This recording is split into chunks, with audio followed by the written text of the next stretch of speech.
প্রিয় দর্শক, আসসালামু আলাইকুম। দেশ ও দেশের বাইরে যে যেখান থেকে দেখছেন চ্যানেল এস ডিজিটাল থেকে আপনাদেরকে শুভেচ্ছা জানাচ্ছি। আমি মোহাম্মদ সাইফুল ইসলাম।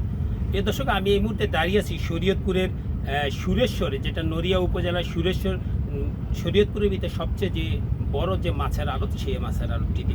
এটা আপনাদেরকে জানিয়ে রাখি, এই মাছের আড়তটি প্রায় 200 বছরের পুরনো এবং এইখান থেকে, এই মাছের আড়ত থেকেই শরীয়তপুর সহ দেশের বিভিন্ন জেলা এবং ঢাকাতে মাছ এখান থেকে যায়।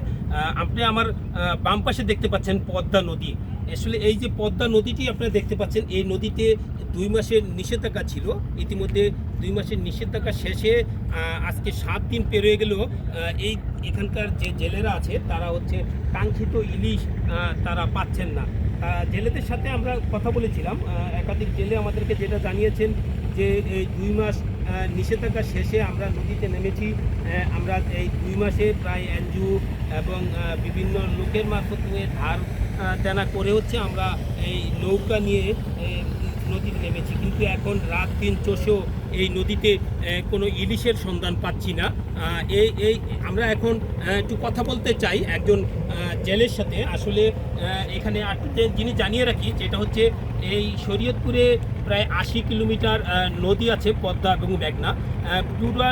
পুরো 80 কিলোমিটার নদীতে একই জায়গা। আমরা এর আগে দেখেছি শরীয়তপুরের ভেদরগঞ্জ উপজেলার যিনি ফেরিঘাটে যে একটি মাছের আড়ত আছে, সেখানেও গিয়েছিলাম, ঠিক একই অবস্থা। এবং এইখান থেকে আমরা আজকে সুরেশ্বরে এসেছি। আপনাদেরকে জানাতে চাই, আমরা একজন জেলেদের সাথে কথা বলতে চাই যে আসলে এই নদীতে আপনারা কি অবস্থা এখন বর্তমানে? আমরা 2 মাস মাছ ধরা অভিযান ছিল, বন্ধ ছিল। 2 মাস পরে আসছি নদীতে, এখন মাছ নেই। আমাদের যে অবস্থা, অনেক ঋণ করছি, কিস্তি উঠেছি, কিস্তি চালাতে অনেক সমস্যা। আর যে লোকজন নিয়ে আসি, লোকের খাওয়ার টাকা হয় না, যেমন দৈনিক অনেক টাকা খরচ হয়। যে অবস্থায় নৌকা বন্ধ করে বাড়ি যেতে হবে, যে অবস্থা দেখা যায়, মাছের অবস্থা অনেক খারাপ। আরেকটা জিনিস জানিয়ে রাখি, আমরা জেলা মৎস্য কর্মকর্তার সাথে আলাপ করেছিলাম। তারা আমাদেরকে যেটা জানিয়েছেন যে এই বর্তমান সময়ে আসলে নদীতে নাব্যতা সংকট এবং পর্যাপ্ত পানি না থাকার কারণে হচ্ছে ইলিশ পাওয়া যাচ্ছে না। তা আমাদেরকে যেটা জানিয়েছেন যে অল্প কিছুদিন পরেই নদীতে এই যখন নাব্যতা ফিরে আসবে এবং পানি বাড়বে, ঠিক তখনই এখান থেকে ইলিশ সংগ্রহ করতে পারবেন জেলেরা। Mohammad Saiful Islam, channel S, Shariatpur.